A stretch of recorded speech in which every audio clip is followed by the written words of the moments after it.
lumalatay na komentaryo sa Himpapawid. 2x2. Walang takot sa paghimay sa masalimuot na isyu ng bayan. 2x2. Humahataw na mga balita at impormasyon. 2x2. Ating damhin, ating lasapin ang hagupit na 2x2.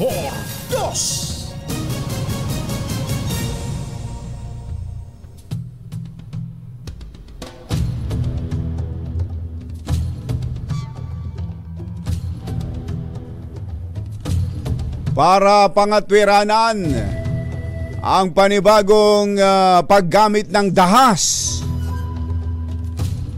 diyan sa West Philippine Sea, inakusahan po ng China ang Pilipinas na nagdadala raw ng mga construction materials diyan sa BRP Sierra Madre sa Ayungin Shoal. What? Yung ano yun, Greg? Ayon sa Chinese Embassy sa Maynila, dapat paghandaan ng Pilipinas ang lahat ng potential consequences sa tangka nitong magbitbit ng construction material sa Ayungin Shoal na kabilang sa inaangkin nitong lugar na maaring magpalala daw ng sitwasyon sa West Philippine Sea. May pagbabanta, ha? Ang pinakahuling insidente ng pambobomba ng tubig sa mga barko ng Pilipinas na nasa resupply mission ay nagresulta ng pagkasugat ng 3 tauhan ng Philippine Navy at matinding pinsala sa unay sa May 4, ngunit hindi naman bigo ang misyon at nakarating pa rin naman ang tropa sa lugar. Kinonde na po ng Amerika at European Union ang panganib na aksyon ng China Coast Guard laban sa Pilipinas habang muli nitong inulit ang suporta sa bansa kasabay ang panawagan sa Beijing na sumunod sa Permanent Court o sa desisyon ng Permanent Court of Arbitration noong 2016. Ayan pala yung video matindi ng pambobomba. Talagang umikot sa lakas ikaw ba naman ang bombahin ng ganong klase ng water cannon? Binomba sa gawing sa starboard side. Tama ba? Starboard side ba yung kanan? Sa gawing likuran, abay pumihit yung barko yung unay sa May. Pumihit pabaliktad na Sinundan ulit. Ganong kalakas yung water cannon. Talagang pinaliguan ng huste. Ayan delikado itong ginawa ng matindi na ito. Matindi na ito. Sumosobra na ito. Sumosobra na kayo. Ang mga kumbatsero ng bayan, katotohanan. 2x2. Pag maitim ang balak, magtago ka na. 2x2. Si Jerry at si Anthony, narito na. 2x2. Hahataw ng todo. Urado ka, 2x2. Ang katotohanan, dala nila. 2x2. Walang sinasamba pali, maniwala ka. 2x2. Hataw ng husto, tol, umasa ka. 2x2. 2x2.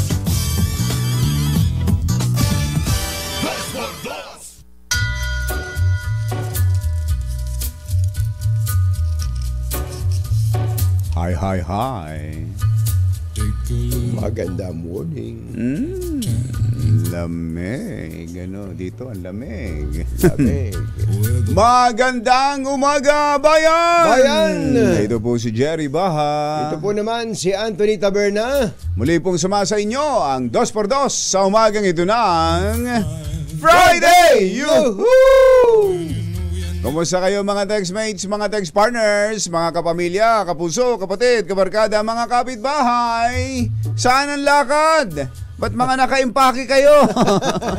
Lunes pa lang Monday, bagamat ito'y tawag Lunes Santo. Ayan, pero mukhang simula na raw ng Exodus. Ang sabi ng pahayagang tempo. Ayan.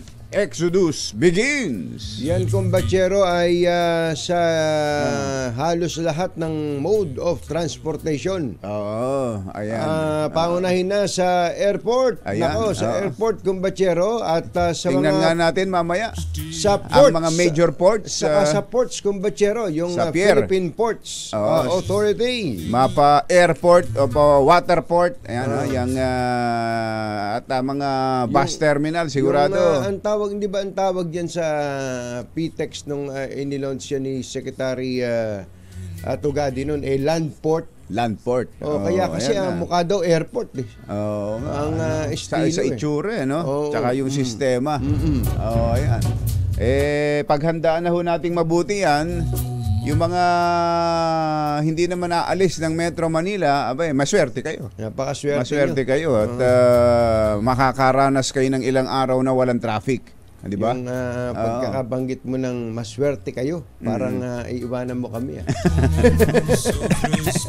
Hindi nga wala dito lang ako, dito ganun lang ba? ako sa palipaligid at uobserbahan ko lang. Sige. Dahil yan ay sasamantalahin daw kumbatsero ng DPWH Aba. at ng MMDA. Tama.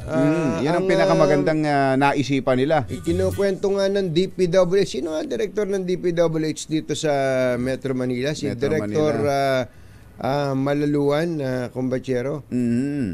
Ayan, si Director Malaluan. May Lori Malaluan. Lori, DPWH. Naku, yun yan. Sasamantalahin daw yan at 24 oras na magtatrabaho ang mga public works employees natin para magsagawa ng mga repairs, kumbachero, dito sa Importante yan. Metro Manila. Importante na habang walang ganong karaming tao, motorista, Ayan. yan kumakayod ng gusto ang DPWH. Mas maraming matatrabaho pag ganyan. So, Mismo, ibig sabihin, yung mga magtatrabaho naman, magsasakripisyo din yung mga yon. Talaga. Na sa halip na ang maiisip nila, yung mga kababayan natin, palangoy-langoy. Mga nakagulong sa mga buhanginan, mga ganun. Samantalang tayo, nagpapakahirap dito. Tatrabaho tayo. Yung sakripisyo yun. Maiisip nila, iba talaga pagka gusto mong maglingkod sa ating Yan ang public servant. Yan talaga. Ibig sabihin ba, nagkaroon na ng pondo, na ibalik na ba yung pondo ng DPWH para sa maintenance, kumbachero? Di ba natanggal nitong nakaraan yan? Natanggal yan pati yung pondo sa yung budget sa official development assistance. Yung mga foreign assisted projects. Mga foreign assisted projects, kumbachero. Nako. Mabuti na lang at nagkabistuhan. So, ibig sabihin, isinole?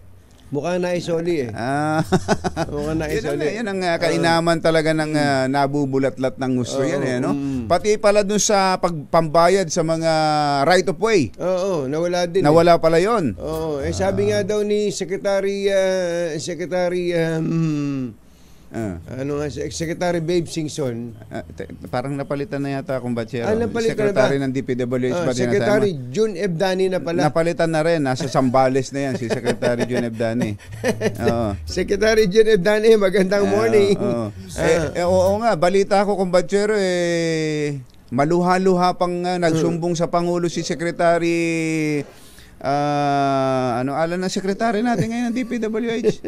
Manny Bonoan. Secretary Manny Nangingilid daw ang luha sa mga mata na nagsumbong sa Pangulo na tinanggalan ng budget na gano'n Maganda naman yung punto ni Secretary Bonoan. Sabi daw ni Secretary Bonoan sa Pangulo, Mr. President, gustong-gusto naming maipatupad ang Build Better More. Ayan, Kasama kami dyan Gustong-gusto namin yan. Kaya lang, paano namin papatupad yan? Tinanggal po ito. Pag may sira pong kalsada, halimbawa, maintenance, kailangan i-maintain yung kalsada. Ang mumurahin po ng tao dito.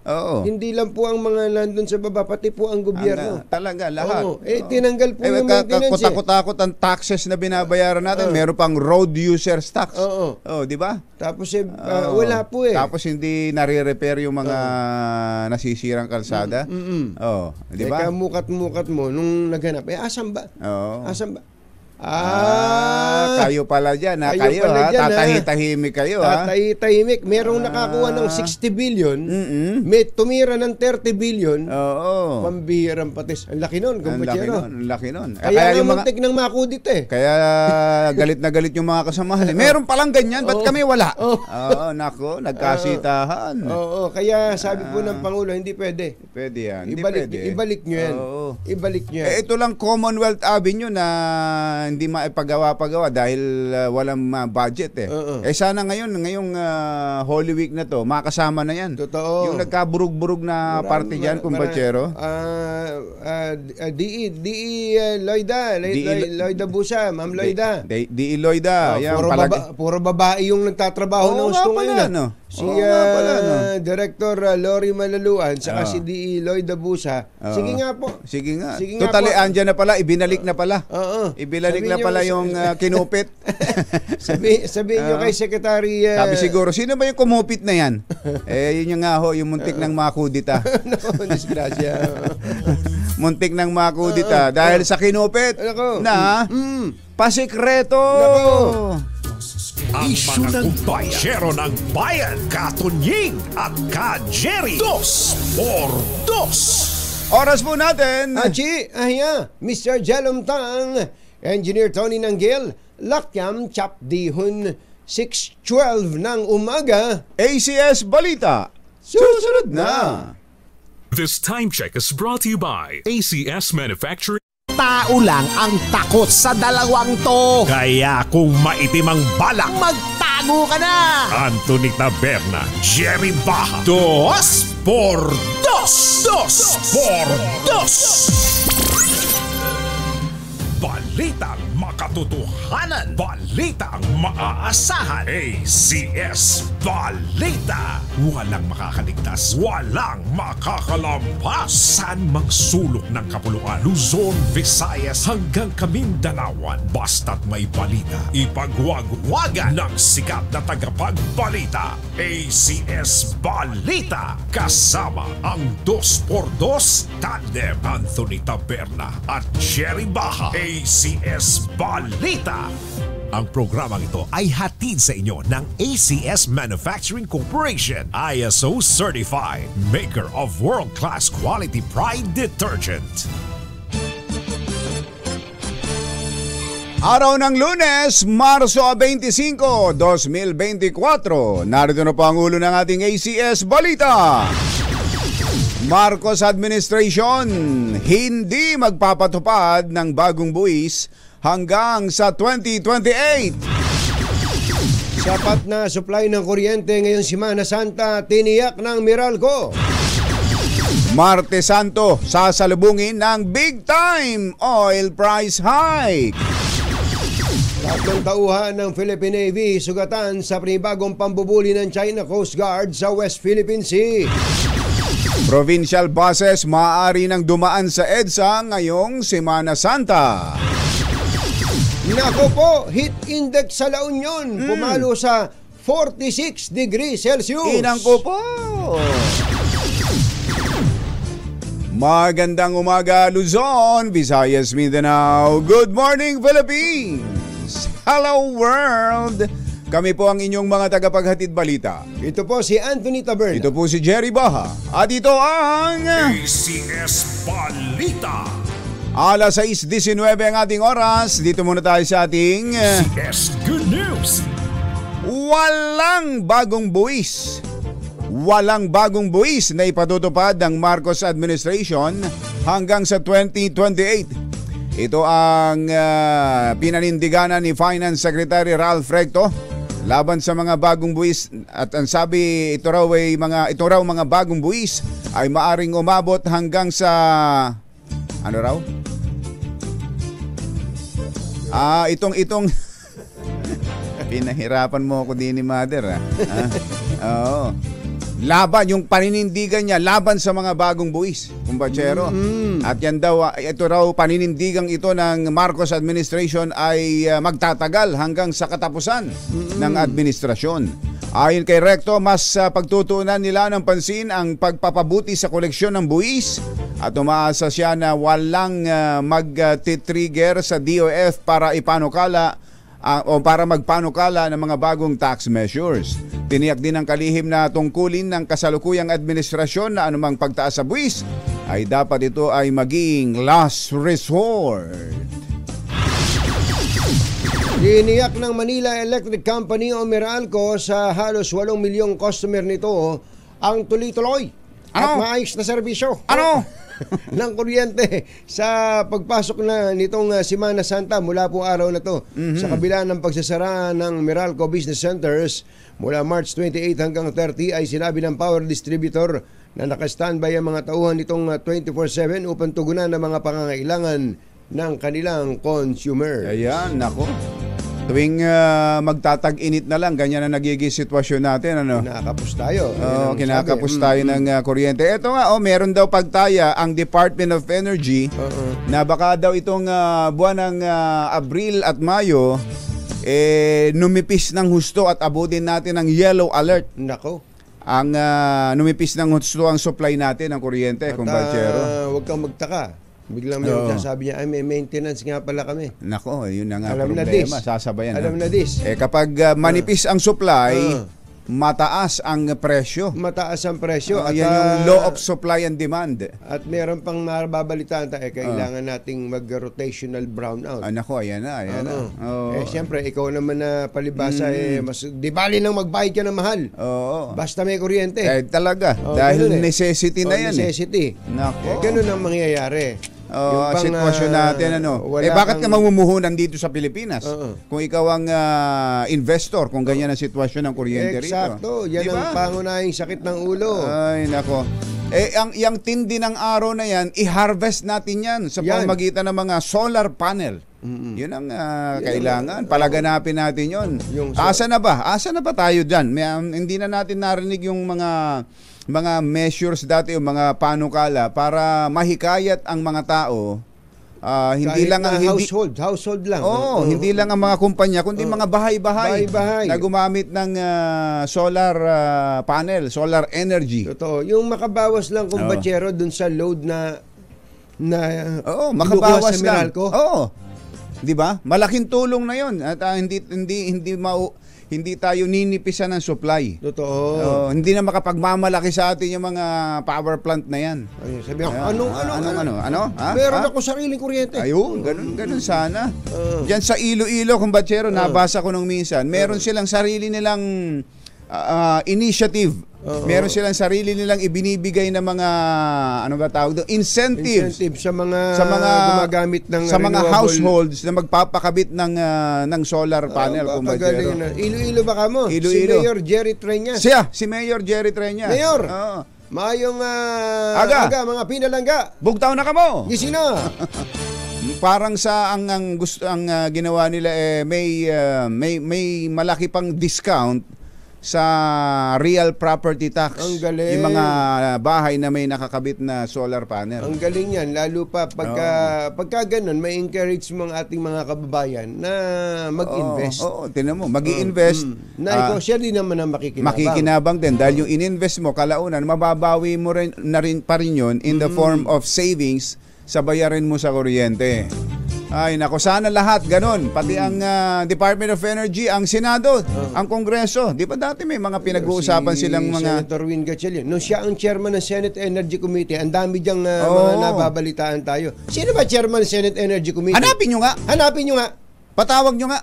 Sino ba chairman ng Senate Energy Committee? Patawag nyo nga. Mother, patawag mo. Sino ba ang chair? Wala na tayong nabalitaan dito sa... Wala, Mas Mario Joseph naman. Dapat yan talagang walang puknat ang pagsusulong ng renewable energy sources o paggamit ng renewable energy sapagkat wala naman tayong pagawaan ng gasolina wala naman tayong pagawaan ng krudo Tingnan nyo, ngayong mag-tag-init na naman, ito na naman ang sitwasyon natin. Balik na naman tayo. Ayun na naman. Ay, nako. ACS Balita. Pagka marami ang gumagamit yan, sigurado, babagsak ang presyo niyan. Samantala, ramdam na ang Holy Week Exodus sa Parañaque Integrated Terminal Exchange o PTEX. Ito ang sinabi ni PTEX Corporate Affairs Head Attorney Jason Salvador Kaugnay ng si Jason nga bere. Yeah, Kaugnay siya- ng inaasahang pagdagsa ng mga pasahero, wala kasi apelido na magsisiuwian sa kanilang mga lalawigan ngayong Semana Santa. Alas 6:25 na ng umaga, na imbag na bigat kada kayo amin na po. Agreeing kayo, gising na. Nakaambang tumaas ang presyo ng produktong petrolyo ngayong Semana Santa, kasabay na inaasahan dagsa ng mga pasahero at biyahero na pupunta sa mga probinsya para magbakasyon. Batay sa oil industry sources, posibleng maglaro. Pambihira, malaki nga pala. Magkano ba? Sa 1.90 hanggang 2.10 Ang ang taas presyo sa kada litro ng gasolina. malaki nga pala, Malaki. no? Oh. Ulitin natin. Naglalaro pa yan, ha? Nasubukan nyo pang, nagawa nyo pang maglaro. 1.90 hanggang 2.10 ang taas sa gasolina, samantalang 1.35 hanggang 1.50 sa diesel. Mababa ng konti sa at diesel. 1.40 hanggang 1.50 sa kerosene. Yan na. Bukas yan, bukas. Eto, pinitensya to. Ayan, Tapos masasabay sa biyahe ng lahat. Oo. Aba, full tank yun na! Full tank yun na! Tatlong tauhan ng Philippine Navy ang nasaktan sa panibagong insidente ng pambobomba ng tubig ng China Coast Guard sa barko ng Pilipinas sa West Philippine Sea. Ayan, kitang-kita sa video. Kitang-kita po. Ayan, talaga naman, ayun, Sus Mario Josep. Iba pa ito, ibang ano pa ito dahil maliit na vapor yang ng bobombe. Merong isang kuha kanina na yung malaki naman ang ayan, Dalawa yung vapor natin na tinira eh. Ayan, tinan mo, magkasalungat sila. Pamiyamya umikot na yung Umikot na dahil sa lakas ng water cannon nila. Ang bira. Saan ba nakakabili ng water cannon na yan? Sa China? Makabili nga. Bumili tayo, baka malakas doon eh. Kahit made in China, tinan mo, lakas Oo. Ayan, tinan mo, umikot yung Yung vapor. yung barko ito ba yung supply boat natin. Yan ba yung Unay sa May? Ito yung Unay sa May. Ito mismo, no? Yan yung nasira ng gusto. Pambirang pati so. Paano ba nakuha na ng video yan? Drone siguro ito, Drone. kumbachero. Ang tatak yata ng drone ay Canon. Canon.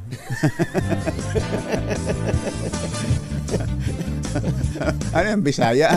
Kumain. Kanon ta.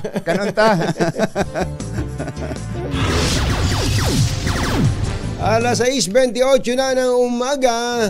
Diyos maray na aga sa Indoga, boss, mga Bicolano. Matanakan mo, gising na. Maaari nang dumaan sa kahabaan ng EDSA ang mga provincial bus upang bigyan daan ang inaasahang pagdagsa ng mga pasahero ngayong Semana Santa. Sa advisory na inilabas ng MMDA simula pa noong March 23, ay pinayagan na ang mga provincial bus na dumaan sa EDSA at magtatagal ito hanggang April 2. April 2? Hanggang April 2 Bakit yan. naman hindi man lang pinaabot ng April 3? Oo nga, dapat April 3. Hindi, ano ba ang araw ito yan? pala ay March. Hindi, ayun, sa taas, Sa may taas. April. Tama, so hanggang Tuesday. Hanggang Tuesday. Ayos naman na yun, kumbachero. Pwede na yun. Oo, kasi talaga naman bawal na dyan ang bus bus, sa EDSA. Ayon kay MMDA Chairman Don Artes. Good morning, Chairman Don Artes. Chairman. Makakadaan sa kahabaan ng EDSA ang provincial buses mula alas 10 ng gabi hanggang alas 5 ng umaga. So kung pa rin, limited time pa rin. May oras lang pala. Yung alas 10 ng gabi hanggang alas 5 ng umaga. Yun.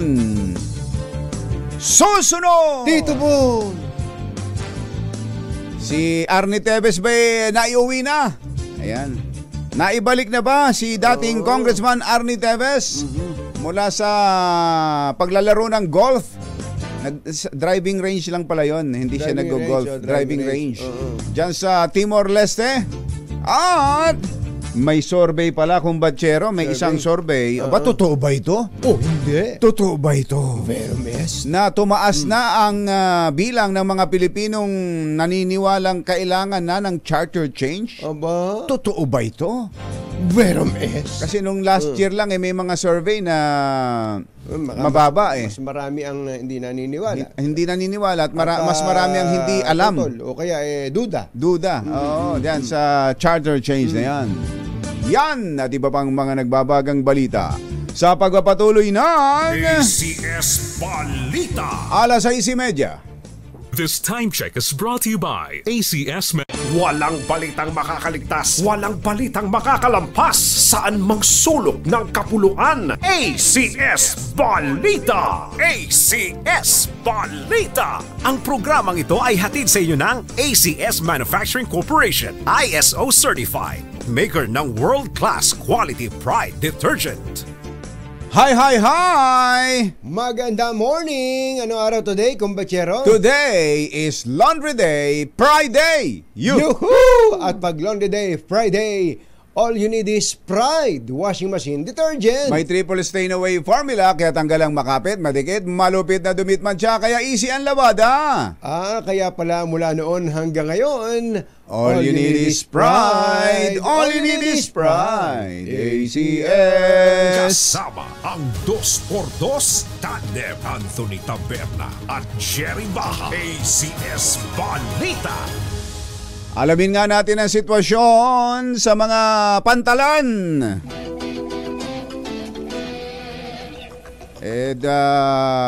Sariwa pa sa ating alaala ang mga karanasan. Mga karanasan ng ating bansa kapag ganitong dagsa ang pasahero ay may mga trahedyang nangyayari, kumbachero, lalo na sa mga pagsakay-sakay sa mga vapor. Alamin natin ang sitwasyon sa mga pantalan natin. Si GMJ Santiago ng PPA nasa linya natin. Magandang morning, GM! Magandang morning po, Katunying, Ka Jerry, at magandang morning din po sa lahat ng nanonood at nakikinig sa atin ngayong umagang to. Mukhang nasa labas na kayo, GM. Nag-i-inspection na ba kayo?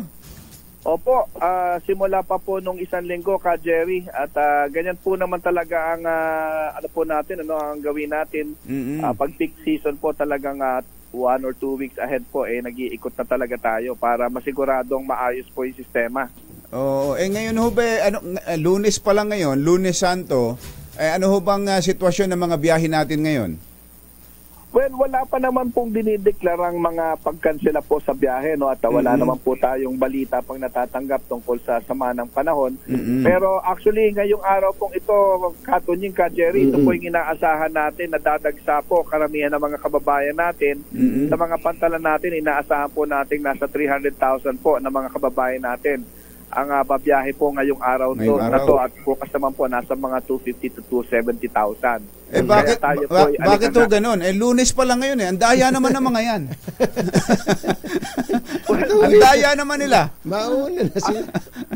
Actually, Ka Jerry, nung Biyernes, hindi po natin inaasahan. Nagdagsaan na din po nung Biyernes pa lamang po ng hapon at gabi.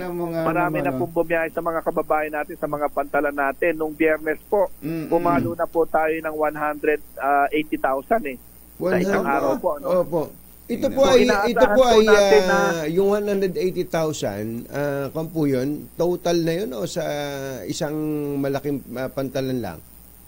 Total lang po yun na Katunying, Inaasahan po natin na papalo po tayo ng halos 2.1 million ngayong Semana Santa sa buong Pilipinas po sa lahat ng pantalan na pinamamahalaan po ng PPA. Ano po yung pinakamalaki, yung pinakadagsaang pasahero, GM? Ang pinakamalaki po talaga diyan dito po sa sa Iloilo papuntang Guimaras and vice versa, no. Yan po yung pinakamalaki nating passenger traffic volume. And then susunod po dito po sa Batangas. Yan ang pangalawang pinakamalaki din po. Ang Batangas sa Kumbachero, para makarating ka diyan sa Mindoro. Ayun, Makarating ka sa Marinduque. May mga bibiyaheng Marinduque sa Aromblon na GM, Hello, GM? Hello? Ano putol, Sumakay na yata ng vapor si GM. Teka, babalikan natin sabihin si GM. pa naman natin na, sakay na! Biyahe na! ACS Balita.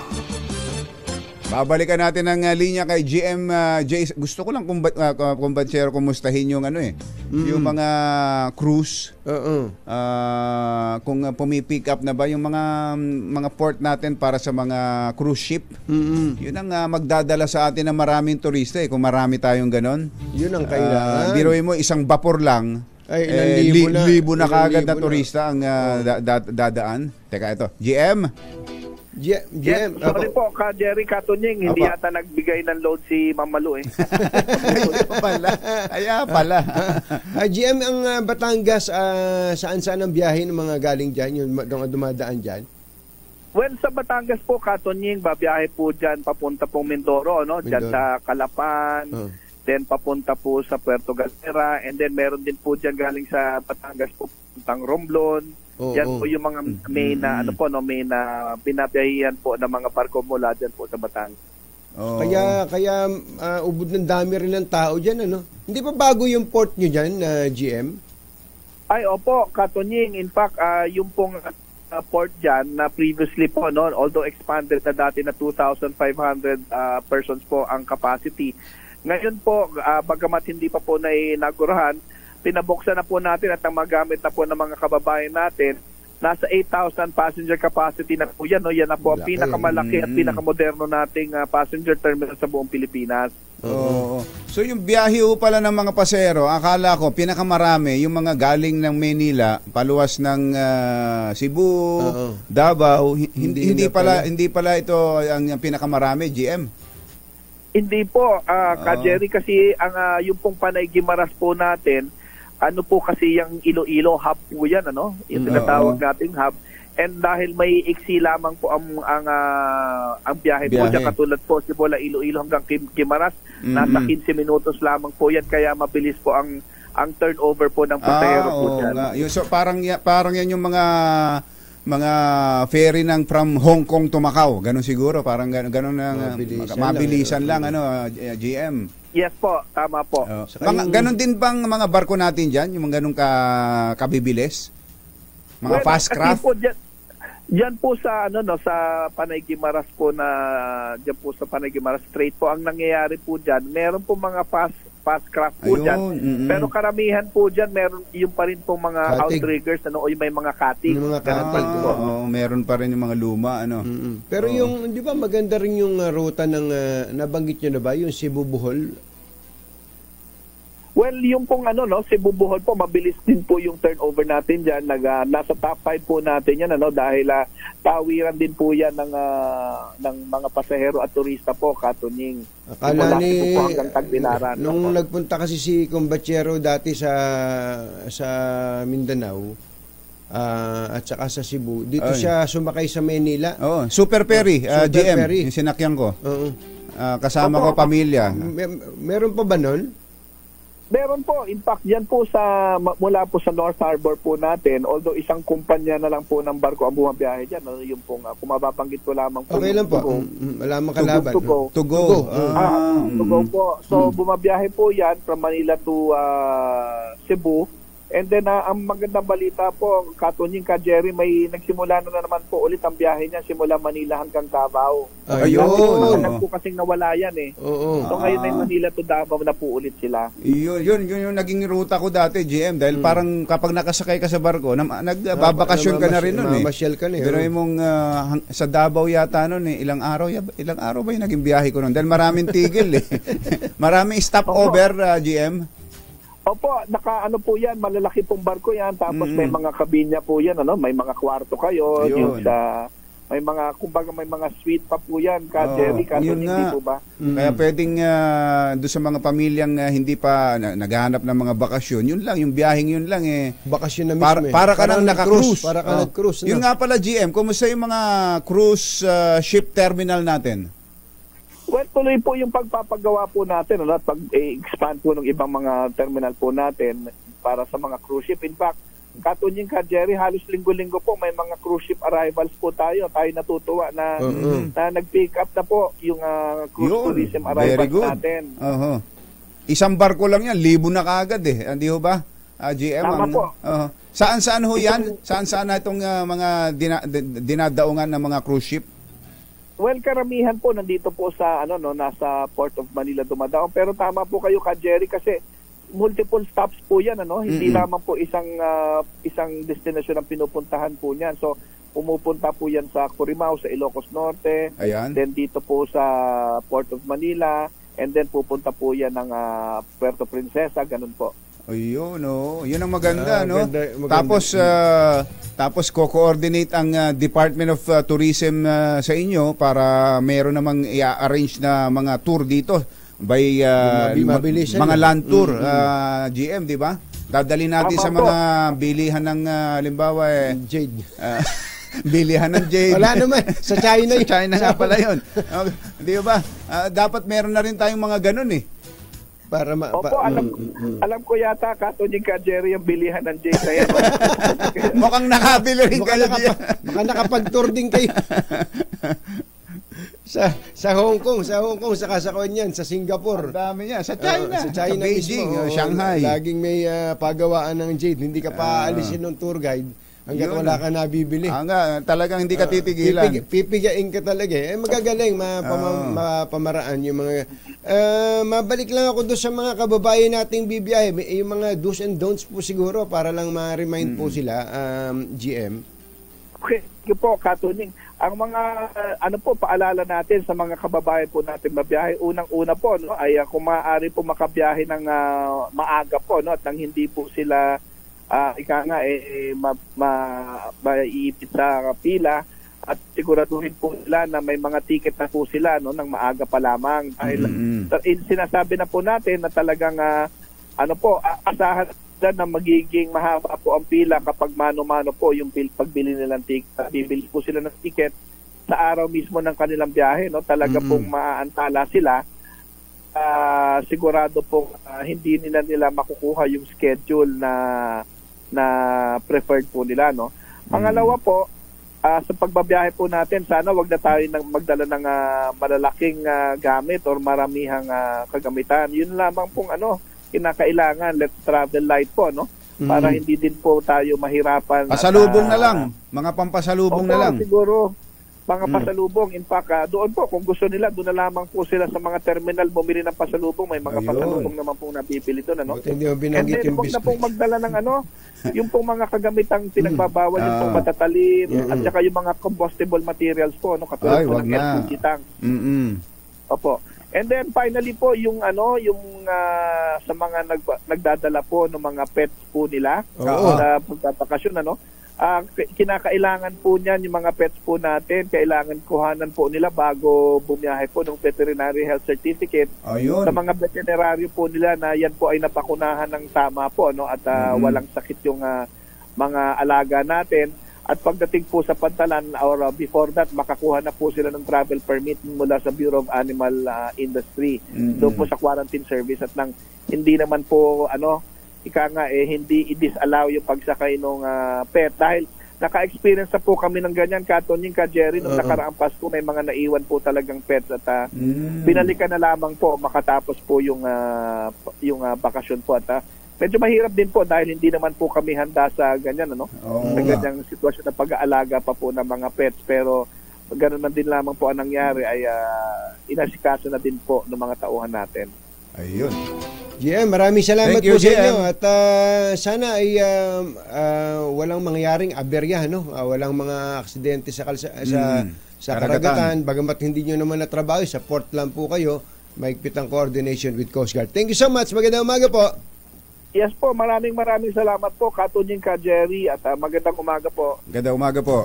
GM J. Santiago, Philippine Ports Authority. ACS Balita. Alas 6:48 ang ating oras. Sa ilan pang mga balita, determinado si House Speaker Martin Romualdez na magtagumpay ang charter change kasunod ng resulta ng survey ng Tangeray na nagpapakita na ang mayorya ng mga Pilipino ay sumusuporta na sa panukalang amyendahan ng konstitusyon. Ayon kay Romualdez, ang resulta ng survey ay nagpapakita ng isang mahalagang pagbabago sa sentimiento ng publiko at tanggap na isaalang-alang ang merito ng constitutional reforms. Pinuri rin ni Speaker ang resulta ng survey ng big data research firm na Tangeray, kung saan ay 52% ng mga respondents ang sumusuporta na ngayon sa economic constitutional reforms.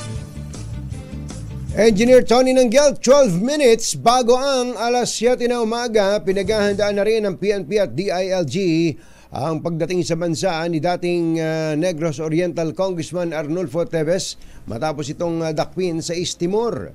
Ayon kay DILG Secretary Benhur Abalos, pinag-aaralan nila kung saan lugar pwedeng ikulong si Teves upang matiyak ang kanyang kaligtasan. Yun.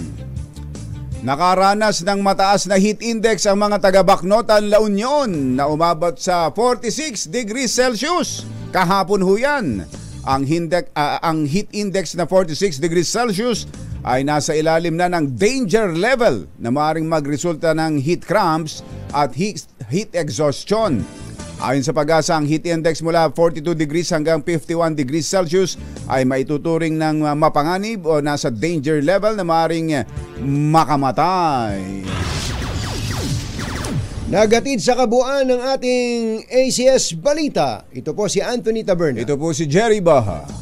Kasama ang 2x2 tandem Anthony Taberna at Jerry Baha. ACS Balita. Balitang makatotohanan. Balitang maaasahan. ACS Balita. Ang programang ito ay hatid sa inyo ng ACS Manufacturing Corporation, ISO Certified, maker ng world-class quality Pride detergent. RH Number 1. 5 minuto na lang, alas 7 na. Standby sa ating mga RH reporters. Nasta tumitingin na sinusubaybayan, tinutukan ang sakayan ngayong panahon ng uwian, panahon ng bakasyon, saan man ang inyong destinasyon. Napag-uusapan ng transportasyon, meron kasing nagpupumilit pa kumbatsero na madagdagan pa ang motorcycle taxi group dito sa Metro Manila. Yung pinag-usapan natin nung nakaraan. Meron na tayong angkas, meron na tayong joyride, merong move it. Yung meron pa raw isa, Yung may-ari ng Move It, yung Grab, gusto pa ring maglagay ng isa pa. ng Grab din. Nagsalita na pala ang iba't ibang transport organization, mga organisasyon ng mga magta-tricycle, organisasyon ng mga jeepney drivers and operators, na nagkapwa, lahat sila ay tumututol na balansihin naman. Sabi nila, balansihin naman ang ating public transportation, lalo pat Practice pa lang ito. Practice pa lang ito eh. Practice, hindi pa ho legal kapag titingnan talaga, hindi pa ho legal ang pagpapabiyahe natin ng motorcycle taxi. Bawal pa ho yan sa ilalim ng batas. Pinahintulutan lang temporarily. Para siyang test run eh. Test run na ilang taon na nangyayari dahil sa pangangailangan. Yan, pero tama ka dyan, merong kumpatsero. pangangailangan, nung nagkaroon ng pangangailangan, yung aabusuhin mo naman, ay, wag na. Hindi tama. Tapos naman. Sobra na yun. Parang mumonopolyohin mo pa. Isang kumpanya, magkakaroon ka ng dalawang grupo. May panukala dyan, kumbatsero, nasa halip na sa Metro Manila, mag-e-expand na ang motorcycle taxi sa mga urban areas sa ibang lugar, sa mga probinsya. At yan pala tinalakay na rin ng isang komite dyan sa Kongreso. Itong Committee on Metro Manila Development. Si Congressman Joel Chua ng Maynila. Ay, Congressman Joel Chua, dating majority leader ng City Council yan eh. Ganun ba? Yan si Congressman Joel. Congressman Joel, tama itong ginawa ninyong ito at siya ay nanawagan ng moratorium on expansion of motorcycle taxis in Metro Manila.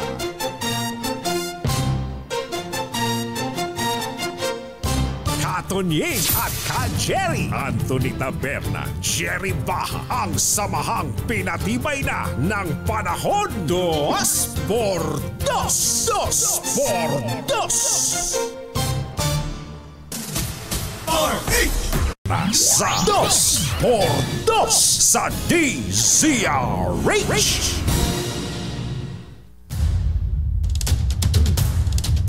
Hoy, good morning, Kuya Ricky Alipio. Kumusta na ba yung mga longganisang alaminos natin dyan? Ano ba lasa ng longganisang alaminos? Ano ba itsura nun? Yung ba yung malalaki? Nalimutan ko na eh. Yung ba yung malalaki na matamis? Hanip manghingi. Kuya Ricky, alam mo na, Kuya Ricky. Kailan ka ba luluwas? Sama mo na yung toothpick. Kuya Jerry Labasan. Jerry Labasan, magandang morning. Ayaw Jerome Tang. Chit yam kong ithun. Ayan. 7:01 in the morning. Eto na sila. Alamin na muna natin ang sitwasyon dyan sa PTEX. Andun si RH27 Noche Kakas. Kami Noche! Ka-Jerry at Katunying, normal pa ang sitwasyon ngayon dito sa loob ng Parañaque Integrated Terminal Exchange. Karamihan sa ngayon, Ka-Jerry, mga pasahero at Katunying ay mga galing ng Cavite, Batangas, Las Piñas na papasok sa trabaho. Ang iba naman ay mga galing panggabi, uuwi ng probinsya katulad ng Batangas at Laguna at maging sa lalawigan ng Bulacan. Sa ngayon ay mangilan-ngilan pa lamang ang itong mga pasahero na uuwi ng probinsya at ang ilang pasahero naman Ka-Jerry at Katunying sa Miyerkules pa uuwi ng probinsya. Paliwanag nila. Ibang lugar ba dyan, Noche? Ibang lugar ba dyan yung mga malayo ang biyahe? Magkakaibang, parang sa airport. Kasi di ba, pinaghihiwa-hiwalay na nila yung domestic, yung biyahing domestic, doon lang sa domestic terminal. Yung biyahing mga regional lang, nasa ganitong airport lang. Mga international sa Terminal 1. Di ba? Ganon ang ginawa nila. Tama. Meron din dito Ka-Jerry Katunying, katulad ng uuwi ng Bisaya. Nasa second floor sila. Ayun. Itong PITX. Hiwalay na mahiwalay Ka-Jerry habang yung mga pupunta ng Cebu, Batangas, Cavite. Yung nearby provinces lang. Oo, sa pinaka ground floor naman nitong PITX. Katulad dito may parang airport din kasi ngayon itong PITX sa Jerry Katunying dahil para makikita mo talaga yung monitor, anong oras na aalis yung bus. Ang ganda, ang ganda. Yan palang pinakita mong picture na to. Makikita mo na para ka talagang nasa airport. Parang airport nga. Ayun, may departure. Nakalagay departure. Departure. Exit. Arrival. Tapos may mga gang chair din pero wala surot yan ha. Wala surot naman. Katulad itong jam liner o yung ito ay aalis ngayong 11:30 a.m. papuntang Batangas. Yan, may mga makikita dito sa monitor kung anong oras aalis yung mga bus. Yung iba naman na galing ng Bulacan, Nueva Ecija, uwi ng Batangas o kaya sa Cavite ay dito na sila natulog Ka-Jerry, dumating sila kagabi. Dito na rin sila natulog at dahil mayroong upuan na dito na mahaba na pwede ka rin magpahinga at matulog. So ngayon ay maluwag pa itong PITX at as of 7 a.m. ngayong umaga, nahigit 17,000 na yung mga tao na dumaan dito sa PITX sa Parañaque. Mula sa kanunan sa Pilipinas, DCRH, ako si Noche Kakas tuloy sa pagbabalita, tuloy ko sa servisyo, sama-sama tayo, Pilipino. Thank you, Noche Kakas. Samantala, puntahan naman natin ang kinaroroonan ni RH5 Val Gonzales, sitwasyon sa mga bus terminal dyan sa may EDSA Cubao. RH5 Val Gonzales, Kamin Val! Jerry at Anthony, ngayon pa lamang, Lunes Santo pa lamang, pero nakikita na yung indikasyon na nagsisimula yung pagdagsa ng ating mga kababayan na magsisiuwi ng probinsya para doon gunitain ang mahal na araw. Ako'y nandito ngayon dito sa likurang bahagi itong 5-star bus dito sa Cubao, Quezon City. Ngayong oras na ito, kung pagbabasyan yung dami ng mga tao, hindi pa ganun kalaki yung bilang ng mga pasahero na nasa mga terminal ng bus. Ito yung mga bus na patungo ng mga probinsya sa Norte, Central Luzon, maging sa Hilagang Luzon na.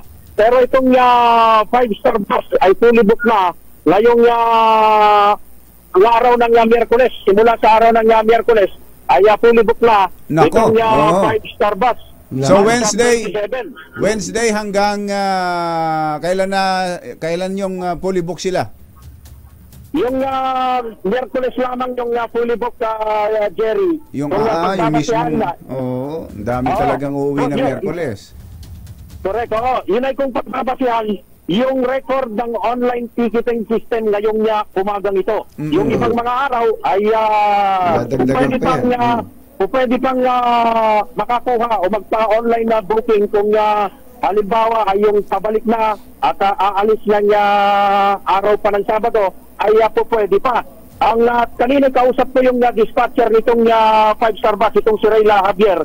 At kung ngayon ay aalis ka, mas madali pang makasakay ng bus dahil hindi na kailangan pang, kung Central Luzon lang ang pupuntan mo, hindi mo na kailangan pang bumili ng ticket dun sa dispatcher. Pwede ka nang dumiretso mismo dun sa mga papaalis na bus. Ito ay meron pang mga titikitan. Oo, kung meron siyang mga bakante, ganito rin yung sitwasyon dun sa ilan pang mga bus. Particular na yung 5-star bus dito sa EDSA at maging yung isa sa dinudumog ngayon, yung papunta ng Bataan at mapunta ng Nueva Ecija. Dito sa may Baliwag Transit. Baliwag Transit na malapit. Na malapit lamang din dito sa lugar na ito. Itong dahilan kung bakit yung konsentrasyon ng mga tauhan ng Metropolitan Manila Development Authority, yung mga MMDA traffic enforcer, ay nakakonsentrate ngayon dito sa kahabaan ng EDSA, north at maging southbound, para igiya yung ating mga motorista dahil may konting pagsisikip ng dalo ng trapiko. Kung nadadaan ka ngayon dahil dun sa mga kudatong sasakyan. Val, matutuwa ka na sa mga bus ngayon. Halimbawa, yung Victory Liner. Yung Victory Liner, may tulugan na. May tulugan, tapos para ka rin nasa aeroplano, pwede kang serban ng pagkain. Aba, may stewardess? Wala, steward lang. Lalaki. Tapos, Val, pagka nawiwiwi ka, pwede kang pumunta sa... may CR na rin. Sa CR. Di ba? Ang gaganda ng mga bus. Ang Genesis bus. Genesis, meron na rin. May Joy bus sila na ganun din. May mga premium bus kumbachero yung mga biyaheng Bicol, di ba? Meron din nun. Yung Superlinis. Yan. Napakalinis yan. Napuntahan mo ba yung Superlinis? Yung Superlines, yung nakawan dyan. Yung Superlines, nakita ko kanina, marami na yung may dalang mga bagahe. Wala na rin niya magpuntahan. May mga bitbit bang lata ng biskwit? Uso pa ba yun? Wala pa akong nakitang, usong-uso pa yun na Jerry Anthony. Kung makikita ninyo ito, dito sa bagahe area, ito yung bagahe area. Nakita ninyo yung, i-zoom mo nga, Eric Mendoza Jr. Yung ice chest, malamang hindi natin alam kung anong laman ng ice chest na yun, na balot. At yung malalaking bag, alam mo yung malalaking bag na Jerry Anthony, yung may hawakan, yun, yung bitbit ng isang mama na yun. Ayun, yung bitbit ng isang mama na yun. Yan yung regular. Yan yung regular na makikita dito sa iba't ibang mga terminal ng bus dito sa EDSA Cubao, dito sa Quezon City. Yung pinakalikuran ng bahagi nitong 5-star bus ay nandito ngayon yung napakaraming bilang ng mga pasahero at ayon dito kay Ginoong Reyna, ang dispatcher nitong 5-star bus, 30 mahigit na mga unit ang nakahanda para mag-cater o magsakay ng mga pasahero papunta ng Central at Northern Luzon ngayong Lunes Santo. Wala rito sa EDSA, hilera ng mga terminal ng bus dito sa Quezon City. Val Gonzales, back to you, Jerry Anthony. Thank you, Val. At tabayanan pa ang report nila Edniel Parosa. At si Boy Gonzales, naku po, meron na naman palang sunog na nangyari. Meron na namang mga pamilyang nawala ng tahanan.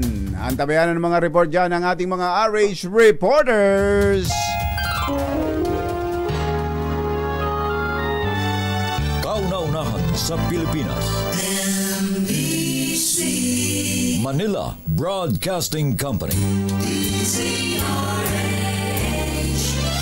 DZRH, member, kapisanan ng mga broadcaster ng Pilipinas. Member KBP, oras. Kapopoy, 11 minuto na makalipas ang 7 ng umaga. Balitang bagong-bago. Balitang dapat alam mo. Balitang magdadagdag ng talino. Dahil bagong impormasyon, makibalita. Unang-una sa DZRH. Pangunahing balita. Kasama ang 2x2 tandem nina Anthony Taberna at Jerry Baha. Araw ng Lunes, Marso 25, 2024. Narito na po ang ulo ng ating mga pangunahing balita. Lunes Santo. Sasalubungin ng Transport Rally. Exodus ng mga pasahero na nag-uuwian sa mga lalawigan nagsimula na. Mga airport sa bansa naka-heightened alert. Pagbalik ni dating Congressman Arnulfo Teves sa Pilipinas, posibleng matagalan pa. Higit 2 pisong taas sa presyo ng gasolina nakaamba bukas. Empleyado ng Quezon City Hall, arestado sa halos 3 milyong pisong kotong. 2 paslit, patay sa suffocation sa loob ng isang kotse sa Pampanga. Naku po. Magandang umaga Luzon, Visayas, Mindanao. Good morning Philippines! Hello world! Kami po ang inyong mga tagapaghatid balita. Ito po si Anthony Taberna. Ito po si Jerry Baha. At ito ang... Pangunahing balita. Alas 7:13 ang ating oras. Sa detalye ng mga balita, ikinasa ng iba't ibang transport group ang kilos protesta upang iparating ang kanilang hinaing sa gobyerno laban sa motorbike o motorcycle taxi.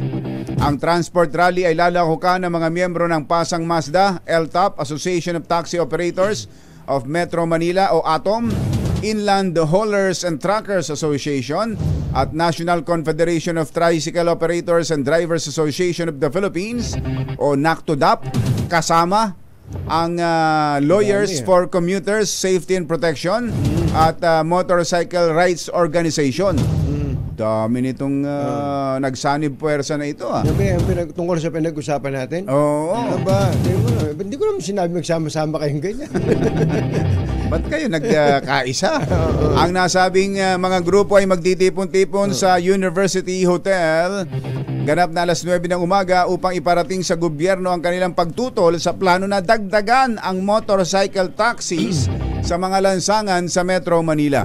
Iginit ng nasabing grupo na ang desisyon na dagdagan ang bilang ng mga motorbike taxi o yung kumpanya ng motorbike taxi ay hindi pinag-aralan at nagbabanta ito na bawasan ang kita ng mga driver na magpapahirap sa kanilang pamilya at pabababain ang kalidad ng transport ecosystem sa Metro Manila.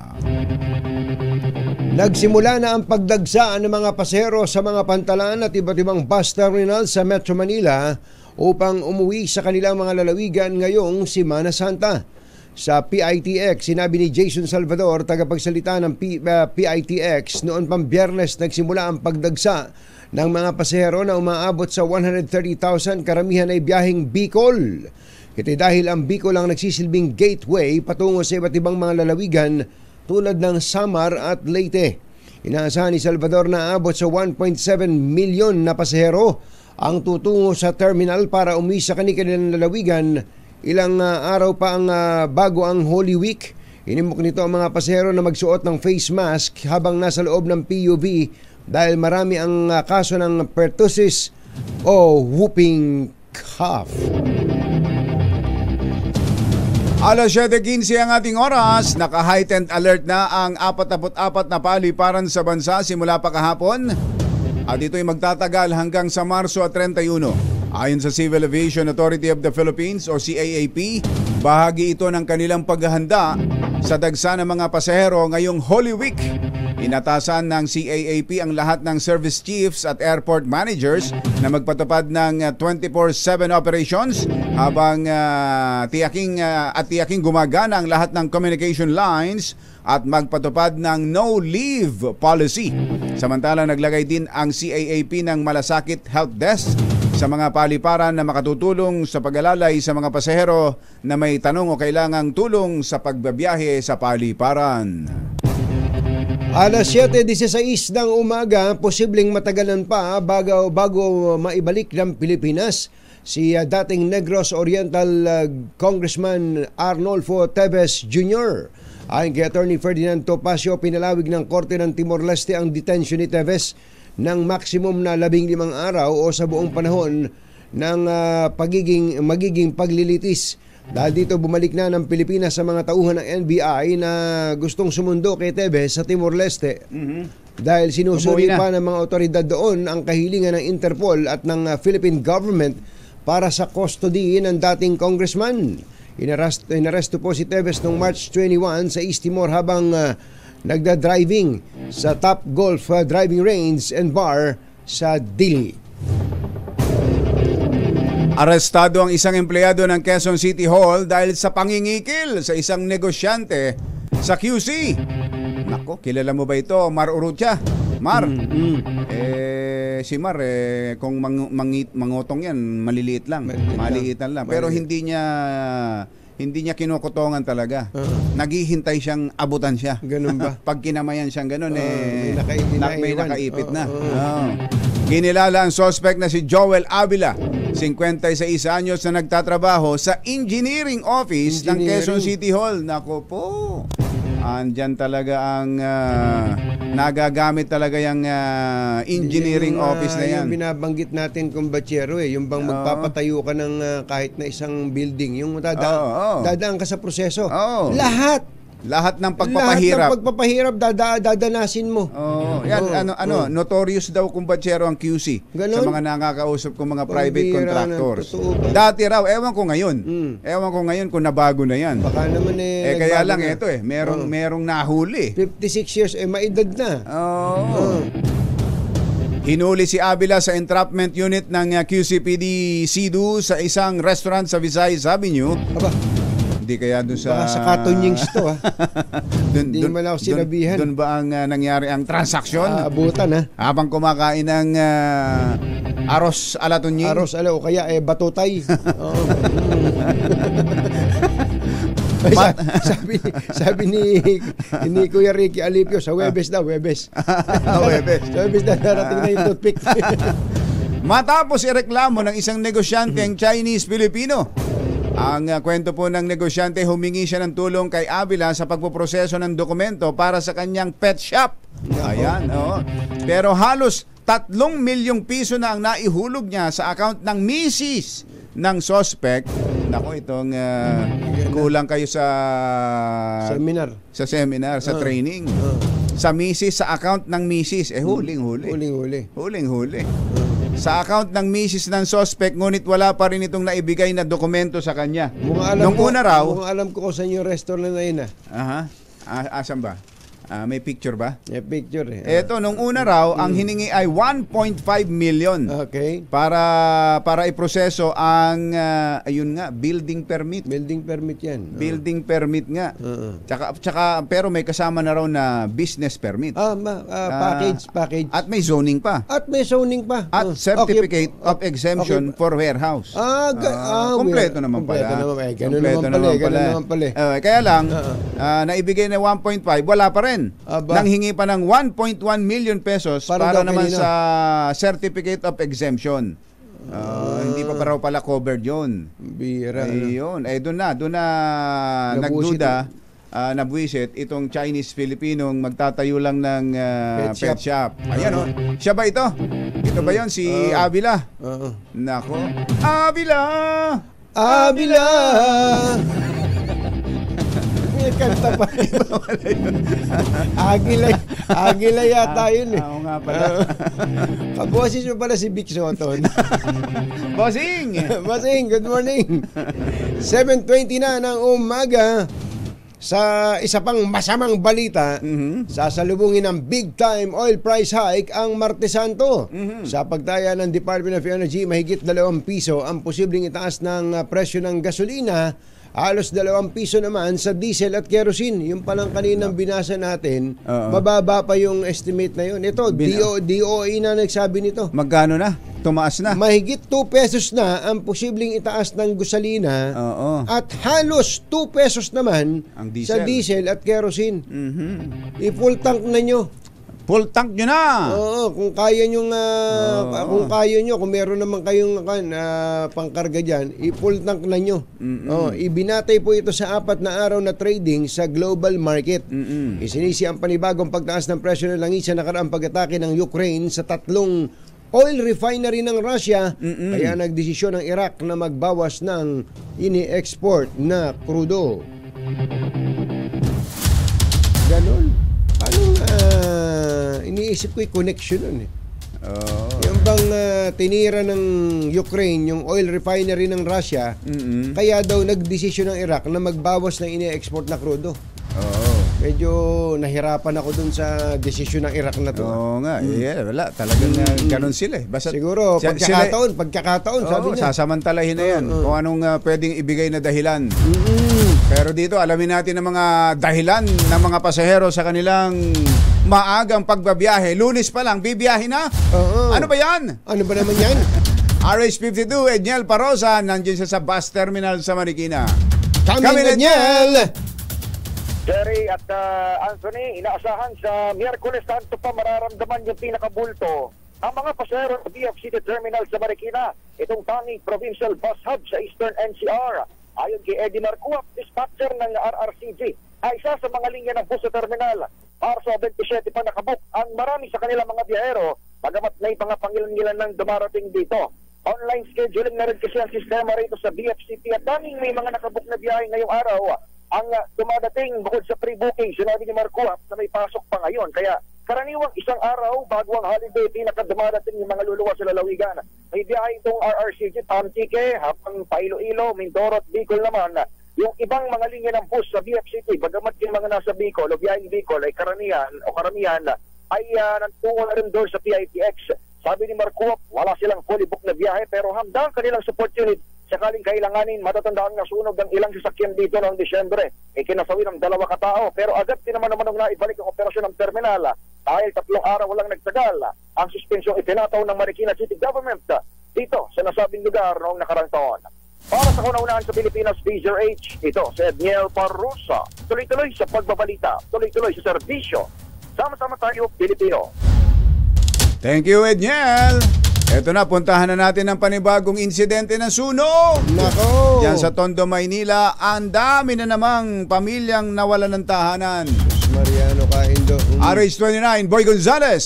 Come in, Boy! Jerry Anthony, sa gilid ng kalsada, nagpalipas magdamag ang mga pamilyang nasunugan dito sa Kapulong Street. Malapit lamang to sa Mel Lopez Boulevard sa Tondo, Maynila. Ayon sa Bureau of Protection, alas 7:30 kagabi, nang sumiklab ang sunog na agad itinaas sa ikatlong alarma dahil sa gawa ito sa light materials ang mga kabahayan. 30 bahay ang tinupok ng apoy, katubos ko ng 50 pamilya ang nawala ng tahanan. Humihingi ng tulong ang mga pamilyang nawala ng tahanan dito sa Kapulong Street. Ilang metro lamang to ang layo, Anthony Jerry, dito sa may Aroma Temporary Housing na nasunugan noong nakalipas na linggo. Nako at po. Kagabi, ilang metro lamang to at kaya kagabi nang sumiklab ang sunog, malakas yung hangin o nag-ikot-ikot yung apoy sa mismong paligid itong nasa 50 tapos bahay. Dikit-dikit ang mga kabahayan gawa sa mga light materials. Light materials at kaya agad itinaas sa ikatlong alarma. Yung mga residente naman ng mga nasunugan, yung iba mga nabasang gamit, nabasang damit, ay pasamantala nilang inilalabas dito para mapakinabangan pa. At yung iba talagang nawala na lang bubungan at nasunog yung kanilang mga tanang. Iba naman na damage ng mga tubig ang kanilang mga kagamitan dito sa sunog na naganap kagabi. Ano daw pinagmula ng sunog? sa isang vulcanizing, sabi ng mga residente, initial ay yan yung iniimbestigahan ngayon ng arson investigator kung nagmula sa isang kandila na naiwanan dito sa isang bahay. But brownout ba? Brownout ba dyan? Brownout pa sa mga daling ito. Kaya yun ang problema. Yung bago masunog. Yung bago masunog ay tanong ko lang sa JC, yung bago ba nangyari sunog, brownout ba kayo? Ay, hindi po. Hindi naman po. Bakit nagkakandila? Ba't nagkakandila yung sa vulcanizing? Oo, bakit parang may tinatawag silang anniversary. Parang bakit may kandila yung sa may vulcanizing? Wala pong idea kung meron gano'n na... Pero yun sabi ng kapitbahay. Ayun po yung sabi ng kapitbahay kung baka kamatayan po ng tao. Okay. Salamat, Jesse, na damage ng tubig ang kanilang bahay dito sa Kapulong, Tondo, Manila. Ang mga tao ng Manila Social Welfare Department, iniintay na lamang nila yung ng mga pamilya na sunugan, yung pag-almusal o breakfast na dito sa mga nasunugang pamilya. Para sa kauna-una sa Pilipinas, Chito Sibol Gonzales, tuloy-tuloy sa pagbabalita, tuloy-tuloy sa bisa, sama-sama tayo Pilipino. Thank you, boy! Pangunahing balita. Susunod! Tito Bo! Dating actress at beauty queen na ilang buwang nawala, aba, lumutang na! Aba! Sino ba yan? Ano ba nangyari sa kanya? Ano ba nangyari dyan? At 2 batang natagpuang patay sa loob ng kotse. Mario Josep, ano ba talagang nangyari dito? Yan at iba pang mga nagbabagong balita sa pagpatuloy ng Pangunahing balita. Alas 7:28. This time, Sa bangkay ng 2 bata sa loob ng kanyang sasakyan na nakaparada sa harap ng kanyang bahay sa barangay Malabañas, Angeles City. Oo. Ito ba yan? Ito ba yung 2 bata? Parang. Nung buhay pa? Oo. Ayun, nasa video. Ayan. Naglalaro sa paligid. Nabigo ng makalabas. Makikita sa CCTV footage na naglalaro ang magpinsan dakong alas 7 ng umaga at pumunta sa kanang bahagi ng kotse. Ayun, sa kabila. Umikot sila dun eh. Oo. Pero nabuksan nila. At pumasok dahil naiwan ni Santos na bukas ang pinto ng kanyang sasakyan. Ayun. Yung pa yung isang bata. Ayun. Naglalaro sa paligid ng kotse. Nabigo ng makalabas yung 2 bata na nakulong sa loob ng kotse. Nailak siguro eh. Sa tindi ng init ng panahon, ayun, ay hindi na nakalabas at na-suffocate ang 2. Ayun yung kotse, dark, kung maaaring itim itong kotse, kumbachero. Parang itim, kumbachero. Oo. Tuloy ang investigasyon ng PNP sa kaso at inaalam kung may pananagutan ng may-ari ng sasakyan sa pagkasawi ng 2 batang paslit. Paano nga ba yun? Dito, katulad niya kumbachero, kung nakaparada lang yung sasakyan niya sa tapat ng bahay mo. Oo. Tapos naiwan mong bukas. Yun lang ang pagkukulang mo doon, naiwan na bukas. Minsan, baka akala mo nag-lock na. Oo nga, Ayun 2 batang paslit na laro ng laro. Hindi, kasi yan kumbachero, kapag ka binuksan mo, di ba may kunya kung talagang pwersa ang binuksan, mag-a-alarm pa yan eh. Mag-a-alarm yan. Tapos nung pumasok siguro yung bata, nung isinara nila, Tsaka nag-lock. Ayun, nung nag-lock. Kung mga batang hindi naman nakakasakay talaga ng hindi nila alam kung paano bubuksan. Kawawa naman itong mga bata. Dalawang bata na edad 2 at 3 taon. Kaya nga, wala pang malay wala pang kamuwang mo. Tsaka yung hirap na dinanas nila sa loob. Sus Mariano, kahit nakakalungkot naman yan. Anong oras kaya yan? Kung katanghalian tapat pa yan. Nagsimula alas 7 ng umaga. Itong tagpo sa CCTV. Inabot na ng katanghalian yan. Ay, nako. 7:36 na umaga, Kritikal ang isang 6 na taong gulang na batang babae matapos saksakin ng isang lalaking may sakit sa pag-iisip sa Kabangkalan City, Negros Occidental. Ayon sa PNP, naglalaro lamang ang biktima sa loob ng paaralan nang bigla itong saksakin sa dibdib ng 34 anyos na sospek gamit ang isang ice pick. Sus Mariano, kaindo naman oh.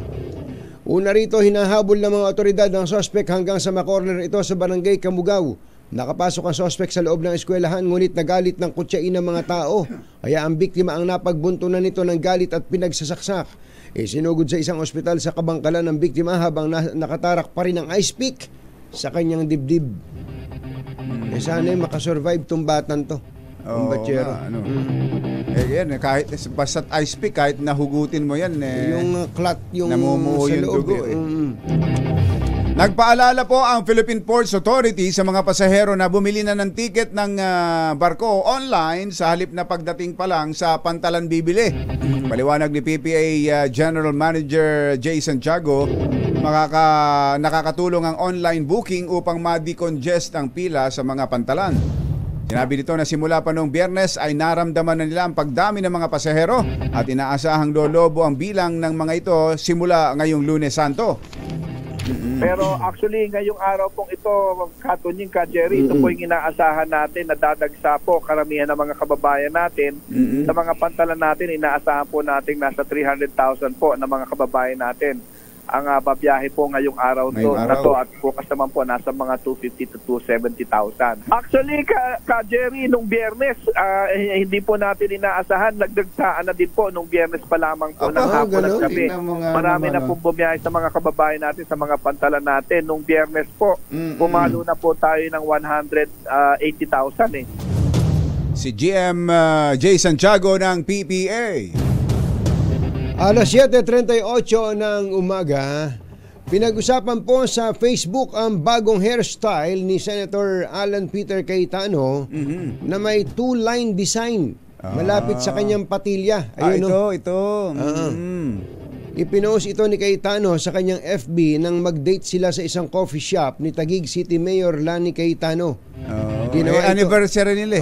Ginawa po ito ng senador hindi upang makiuso o magpabata kundi upang maging extra special umano ang kanilang 20th wedding anniversary ng kanyang may bahay. Yung isang guhit pala isang dekada. 10 years. So 20. So dalawa. Kaya pagka naka 50 years to buong hanggang tuktok na. Tuktok na 'yun. Pero sabi po ni Cayetano tila hindi naman pinansin ni Mayor Lani ang kanyang buhok o posibleng wala lang itong reklamo sa bagong hairstyle kaya hindi pinupuna. Well, happy 20th wedding anniversary po kay Senator Alan Peter Cayetano at kay Mayor Lani Cayetano. Ayan. Happy anniversary. Happy anniversary. 2 dekada na pala kayo. Parang kailan lang naging magjowa ito. Tama. Naalala niyo pa ba nakaraan sa programang Usapang de Campanilla. Doon sila unang nagkakilala sa DZMM. DZMM. Alas 7:39 ang ating oras, iminungkahi ng isang public health expert na muling gawing mandatory ang pagsusuot ng face mask sa gitna ng tumataas na kaso ng pertussis sa bansa. Panawagan ni Dr. Tony Liachon sa kagawaran ng kalusugan dapat nang ipatupad ang face mask mandate sa mga outbreak areas at magpatawag ng national emergency. Git niya, mas mainam kung agad na magdedeklara ng national epidemic outbreak sa mga lugar na may mataas na kaso ng pertussis upang mapigilan ang pagkalat nito. Ayon kay Dr. Tony, marami namang sektor sa loob at labas ng pamahalaan na maaaring tumulong sa layuning pagpuksa sa naturang sakit. And then there will be a meeting or coalition of stakeholders. Ang stakeholders ito, lahat ng government agencies tutulong kay Secretary Herbosa, pati funding andyan na, Senate, Congress, and even the medical community, PMA, PCP. Ang daming pwedeng tumulong, and the private sector. Ang may magandang pagkakangiti sa kanyang larawan na si Dr. Tony Liachon. Sa ibayong dagat, umakyat pa sa 137 ang patay sa malagim na pag-atake sa isang concert venue sa Moscow, Russia. Hindi bababa sa 10 ang naaresto ng Russian authorities sa armed attack na inako ng ISIS terrorist. Libo-libong katao ang dumagsa, nag-alay ng bulaklak sa memorial sa labas ng Crocus City Hall. Sa isang mensahe, sinabi ni Russian President Vladimir Putin na sinusubukan tumakas ng attackers sa border patungo ng Ukraine. Nanindigan ng Ukraine na walang kinalaman sa pag-atake at tinawag na planned provocation ng Kremlin para magpasiklab ng anti-Ukrainian hysteria sa Russia. Pangunahing balita sa showbiz. Magandang dilag. Yeehaw! Attorney Ronnie Heron, magandang morning. Siya daw ay tagapag-ibig. Siya daw ay nag-grab lang. At ang nasakyan niyang grab na si Welson Bayola Jr. Ay nakatutok. Ano? Ayan, nabigyan mo ba ng 5-star? Attorney Ronnie, itong si Welson Bayola. Ayan. Bigyan mo na lang ng libreng pabahay. Ayan. Bakit ka? Mangungupahan pa. Kung kaya mo namang, ibahay na. Magandang umaga pala kay Mayor Albi Benitez ng Bacolod. Mayor Albi, ibang-iba ka na raw ngayon, ha? Mayor, ibang-iba ka na. Totoo ba yun? Totoo ba yun na masarap daw ang inasal dyan sa Bacolod? Ay, totoo yun. Talaga naman, 100%. At happy birthday din kay Congressman Mark Inverga ng Quezon. Birthday ngayon? Congressman Mark Inverga ng Quezon. Happy birthday. Ka-birthday niya ang ating si Giselle Recafort natin. Giselle, Bekenemen. Hindi nagparamdam. Wala. Wala. Baka naman nagtatampisaw na, mother, si Giselle. Baka may picture na naman tayo makita dyan, ha? May picture. May makita na naman. Swimming. Hindi, sinabi naman ni Giselle nung nakaraan na sa birthday daw niya ay wala siya dahil gusto niyang mapag-isa. Yun, mapag-isa. Talaga. Sino ba ito? Itong dating actress at beauty queen na matagal na nawala, ngayon ay inaasahang lalaya na sa rehab. Ayun, na-rehab pala ito. Ihatid sa atin ang ating showbiz legend, Morley Alinio. Magandang morning, Morley! Yes! Magandang morning, Luzon, Visayas at Mindanao. Well, nasa na nga ba si Asenet Briones? Matagal na rin siyang nawawala na kung saan ay hindi na siya nakikita ng kanyang mga kaibigan. Marami ang nagtatanong kung ano na ba ang nangyari sa beauty queen actress matapos ang kung ilang buwan na pagkawala nito sa Showbizlandia. Well, eto nga ang latest. Well, ikinumpirma nga sa atin ang ating source na itong si Asenet ay nasa isang rehabilitation center, na isang pagamutan na kung saan ay pinagagaling umano ang karamdaman ng naturang beauty queen actress. Ato yung latest. Well, lalabas na raw at magpapakita na raw itong si Asenet Briones sa susunod na linggo. April ang pag-alis daw o pagpapakita daw nitong si Asenet Briones dahil tapos na ang session nito sa isang rehabilitation center. Marami sa mga kanyang kaibigan ang nakakamiss sa kanya at nangangarap na makita na ang beauty queen actress at makumusta na kung ano na ang kanyang tunay na kalagayan. Pag naririnig natin ng rehab, droga ang alam natin kaagad, Morley. Ganun nga ba? Pero parang may ganon, pero hindi natin tiyak kung ito ay may kinalaman sa droga o may kinalaman sa kanyang kaisipan. Ganon, may mga mental illness depression, na ginagawa sa mga rehab. Di ba noong unang binalita natin ninyo yan dito, parang kidnapping pa nga ang dating di ba? Doon na parang pinakidnap ng sariling anak. Nung pala, dinala sa rehabilitation facility. Para mapabuti daw ang naturang ang kalagayan ng kanilang ina. Iyon ang nakarating sa ating chika na hindi pa natin nakukumpirma dahil hindi pa natin nakakausap ng personal si Asenet Briones. Di ba mayaman yan si Asenet? Oo. Mayaman siya sa San Pablo. Nakita ko yung lupain niya. Ang laki-laki, ang lawak-lawak. Sana naman okay na. At ikaw muna, bago ako magpaalam, bati ko muna si Mami Sherry Ramirez, I love you so much, at si Boss Anson Ang ng Sapuro Noodles. Yan ang ating DZRH Showbiz hottest news. Ito po ang inyong RH47. Morley Alinio, tuloy-tuloy sa pagbabalita, tuloy-tuloy sa serbisyo. Sama-sama tayo, Pilipino, babu! Kumbachero, nabalitaan mo ba yung isang malaking tao, malaking tao, meaning kilala sa lipunan, wala namang karamdaman. Wala namang malubhang karamdaman. Oo. Ito po ay 50 anyos lang. Ang bata pa. At isang mayamang negosyante. Babae. Bilyonaryo po. Bilyonaryo po. Inuutangan nga ng marami yan kumbachero, takbuhan yan ng maraming, may mga politiko, may mga ilang personalidad. Naku, hindi po nang nangyari. Parang raspa nga lang ito yung tinanggalan ng ano tawag doon? Uterus daw. Oo, dahil sa menopause, menopausal stage. Tapos ay tawag doon? Hysterectomy. Parang ganun. So simple lang yun parang ganun, simpleng surgery lamang. Naku, nauwi ho sa kamatayan. 50 anyos. Sa isang mamahaling ospital. Dito sa Metro Manila. Opo. Kaya yung mga kaibigan niya talagang nagiiyak. Grabe yun. Kasi nagitla sila sa pangyayari. Walang na health buff pa nga daw ito, kumbachero. Tingnan nyo na yun. Napaka maalaga sa sarili. Hysterectomy, karaniwan na yan. Pangkaraniwan na lang dito sa atin yan. Totoo. Tapos na disgrasya ako kaya ngayon ako hindi ako magtataka, bukas makalaw lalabas na rin sa balita yan. Oo nga Tinatanong ni Vic Lima kung sino yun. Nawala ka kasi lagi, Vic. Hindi ka sumasama sa lakaran. Dapat kasama ka sa lakad. Sa lakaran. Tanong mo kay Alan, kahit maiksi ang hakbang, maraming nilalakad. Yun. Yan ang mga naman Ay, hindi. Ito pala muna. Pangunahing balita sa sports.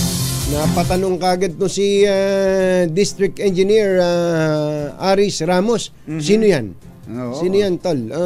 Nako, baka... palagay ko, maghahanap kayo. Baka may mga transaction sa inyo ito.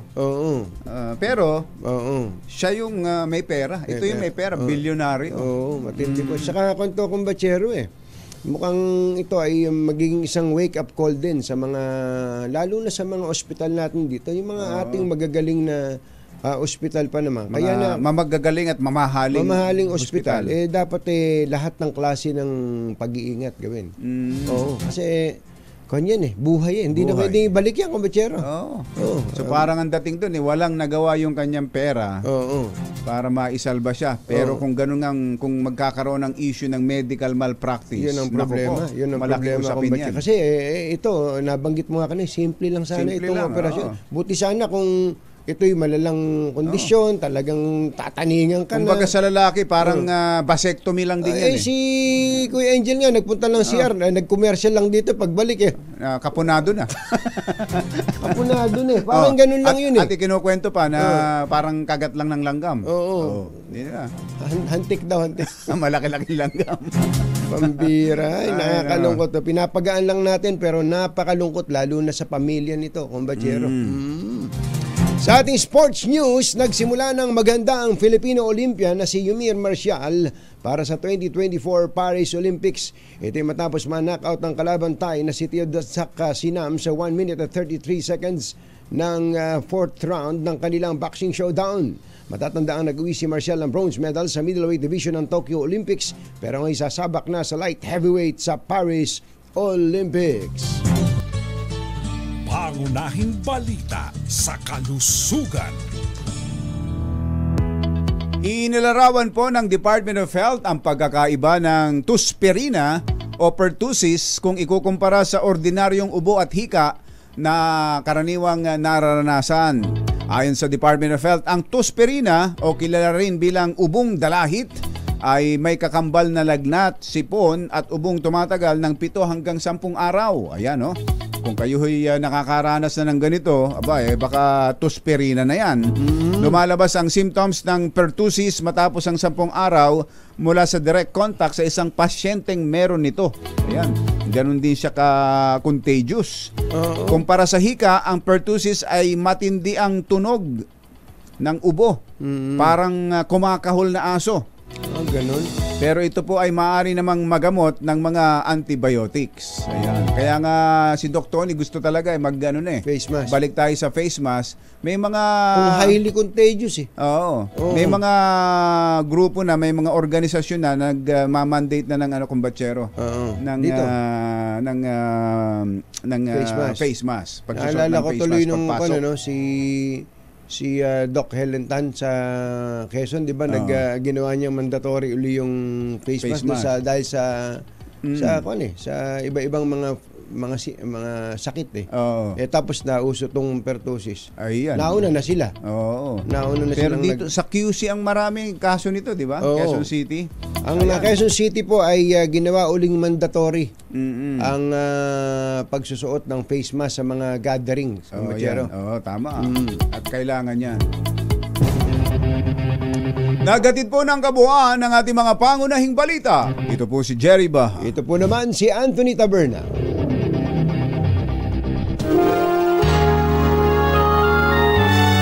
Kauna-unahan sa Pilipinas.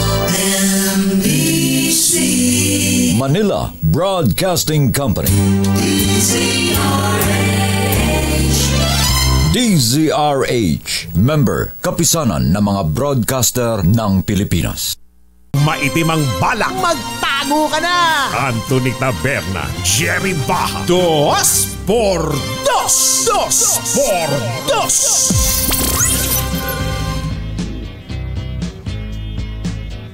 Ang kawawang cowboy. Eric Dastas.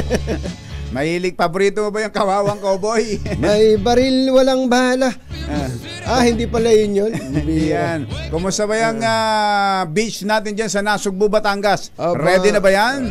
Game na ba yan? Importante yan, importante yan, lalo na't ngayong Holy Week at dahil sa pagkalat ng pertussis o anong tawag? Tospirina. Kailangan merong kanyan Merong kang pupuntahang dagat. Ayun, tama. Yun din ang advice ni Doktora Gina Baha. Doktora. Tabing dakat lang ang gamot niyan. Doktora. Naalala daw niya nung kami maliliit pa, kapag may mga ubo, dinadala sa tabing dagat. Dalampasigan. May tulong talaga yung simoy ng hangin. Vitamin C. Sa karagatan. SEA, vitamin C. At marami ngayon, alam niyo naman ang Pilipinas, mahigit 7,000 isla tayo. Ang daming mga pwedeng pasyalan. Sa Zambales, Kumbatsero, ang ganda ng daming pasyalan dyan. Daming resort. Kong Doming Mariano. Thank you po. Magkaka-diabetes na naman talaga tayo sa mangga. Sa napakatamis na mangga. Talaga naman. Basta sa'yo kung Batsero, pa isa-isang pisngi lang. Yes. Isang linggo. Ay, tama-tama. Dato talaga kayo ay mag-uuwian sa inyong mga probinsya. Samantalahin nyo na yung pagkakataon. Hawakan nyo lang yan yung cellphone. Kunan ninyo ng retrato. Ayan. Ang mga sakahan, mga bukirin, mga mangingisda natin, mga magsasaka, lahat ng mga nasa sektor ng agrikultura. Yes. Ayan, at pwede na kayong sumali sa Harvest Time photo contest ng PAGCOR. Ang sabi ni Chairman Altenco dito ito kami bagong drone category. Ayan. Kukuhanin yung galing sa taas na ganyan. Ayan tulad yan, tulad na yung pinapakita natin yan. May premyo ho ito, baka akala nyo libre lang yan. 2.2 million pesos ang inilaan na papremyo dyan. Yung mananalo ng sa conventional category, 100,000 pesos kagad. Doon naman sa walo yan, walo. Sa mobile, saka sa drone category. Tig 50,000 sila. Ayos. At ang kagandahan po dito, pasok na rin kahit na 16 years old lang ang PPTEC. Ayan. Ang magsasubmit ng entry na kinakailangan kuha mula August 1, 2023 hanggang July 31, 2024. Ayan. Sali na. Baka naman may mga problema na inyong mga bahay tulad ng mga bubong, ha? Buti na lang may bubong na maasahan. Gawa sa state-of-the-art technology. May aluminum na. May pintura pa. Now available na rin sa pre-painted tiles pan. Yan, para sa eleganting bubong na matibay na, makulay pa. Mag-Cherry Loom pre-painted ka na. Good morning sa mga magbibiyahe. Baka gusto nyo subukan ng all-new Cherry Tiggo 5X Pro yan. Hybrid. Ang pinakabagong hybrid vehicle na makakasama nyo sa pagbibiyahe, lalo na ngayong Semana Santa. Fuel efficient ito, siksik sa features na swak sa katulad mong naghahanap ng sasakyang pangmalakasan ng dating, safe at panalo sa advanced functionality. Meron po itong 1.5 liter turbocharged engine at 48 volt hybrid system na nagpapabawa ng fuel consumption. O, diba? Suwabe sa kalsada, tipid pa sa gasolina. Secured ka dito dahil meron din itong 6 na airbags, full LED lights at double row daytime running lights, tulong para sa mas ligtas na biyahe. Lalo ngayong kumbatsero, napakamahal ng gasolina. Kaya subukan ninyo, mag-test drive na. Puntahan lang po ang pinakamalapit na Cherry Auto dealership o kaya na may check out ang kanilang website, cherryauto.ph. Ang tanong, wala palang malakas ngayon, ano? Oo nga, baka pinagpahinga ni Sherwin. Ayaw muna niyang mamigay ng pera, malas daw. Sige, abangan niyo yan sa mga susunod na araw. Bye! Happy weekend! Woo! Damdaming bayan! Susunod na! Jerry Baja at Anthony Taberna sa Dos por Dos sa DZRH. Two American kids growing up.